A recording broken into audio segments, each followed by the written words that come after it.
Skew Siskin. Absolutely. And once again, when we come, we have to repeat the story of how this happened, how they got in. Right. Absolutely unbelievable. And it's one of my favorite stories of VRadio. It is, and the listeners really love that song too. It gets your blood pumping. It's got Lemmy. How can you not love it? Anyway, I'm continuing to get messages from France as I'm trying to do. From France? Yeah, she's over in France. All right. It's okay. Anyway. And now, from Berlin, Germany, we have an interview via Skype with Skew Siskin. With Skew Siskin, that's absolutely right. And who do we have with us from the group? All right, this is Nina Cielis. I'm the singer. You're the singer. All right. Oh, that's wonderful. Hey, listen, we're going to start this off real quick. I want to ask you a question. This is just off the cuff because when we first got your music, and we played the song. Which one is it? Before. We played that song, and we were like, "Man, this is Lemmy." Yeah, it is. We could hear Lemmy in it. How did that come about? You guys being able to work with the Killmeister.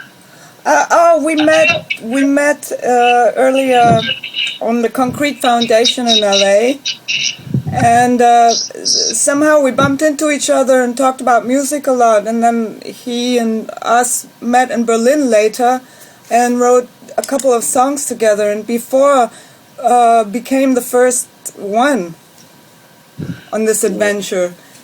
So this was the big start with Mr. Killmister. He's writing a lot of lyrics with me during the past years. Well, that's really cool. How long have you guys actually been together as a band? A few years. Excuse me, I want to introduce Jim Vox. He's here with me. He's the guitar player as well on board here. Hi. Hey, Jim. I didn't know if Jim had made it in or not, but hi, Jim. How you doing, buddy? I'm doing good. How are you? Doing great, my man. And listen, you told us not to do what you guys would do here in Vegas. We went and did it anyway. Yeah, that happens when you are around Lemmy many times, you know. That's absolutely wonderful. So we went over your history, man. You guys seem to have done a lot of work that many artists we know would just love to have a resume, like the resume that Skew Siskin got. Tell us how you guys got started. Well, kind of crazy because in the beginning of the 90s, we tried to get a record deal in Germany, but nobody answered and they all laughed us out of the door.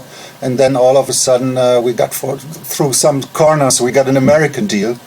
So it was absolutely insane.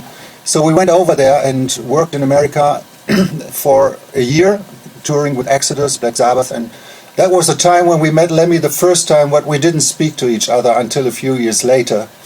And then later on we relocated back to Europe and started touring all over Europe. And that is a lot easier now since all the borders are gone, you know. Yeah, I'm sure. Right. Yeah, absolutely. How did you find America? On the map. The plane brought us over there. We have a female comedian. Maybe we need to bring the beast. Well, you know, a lot of musicians turn into comedians or vice versa. It's always good to have a backup plan. Yeah, exactly. Well, that's what we thought when we relocated to the USA. How was your time here in the United States? Oh, we had a great time, you know.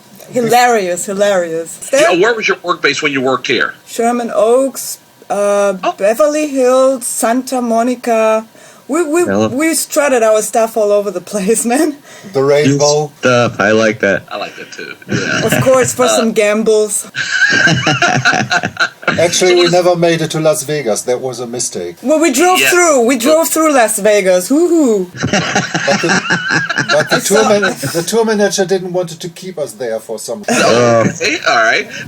Now, German bloke. Do you guys have any plans on coming back to the States? Yeah, Yes. coming back to Las Vegas and spend all our money. Well, it looks since a few years this year it might happen later on in the year, because we do have some offers. You know, in the past we got always offers to play in the States, but this was just one-off show, and that is very expensive. You know. Right. And to do all this, you have to do a few shows because you need the work visa and all this bureaucracy, you know, that's... It's ridiculous. Yeah, it is quite. Yes, it is, yeah. When we got the first work visa, the officials were asking us, can't you take a singer from America? Do you really need her as well? Yeah, great. Well, That's right. I was really pleased to hear that. Well, we said, let us think.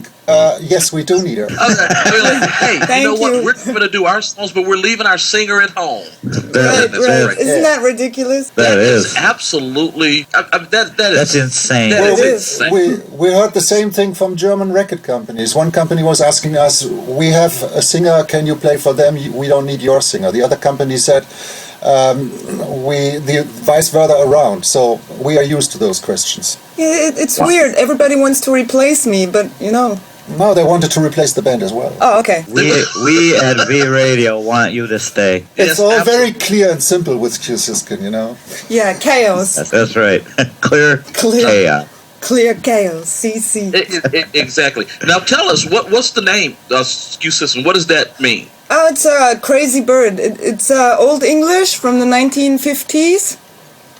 And skew stands for kind of strange and weird and awkward and seeing things from different angles. And Siskin is an English little pretty little bird. Okay. Yeah, you can find it in the dictionary. We are not sure if this is the most clever name, but now we have to live with it. Well, it's okay. yeah. It's a good Well, I name. always wanted a name.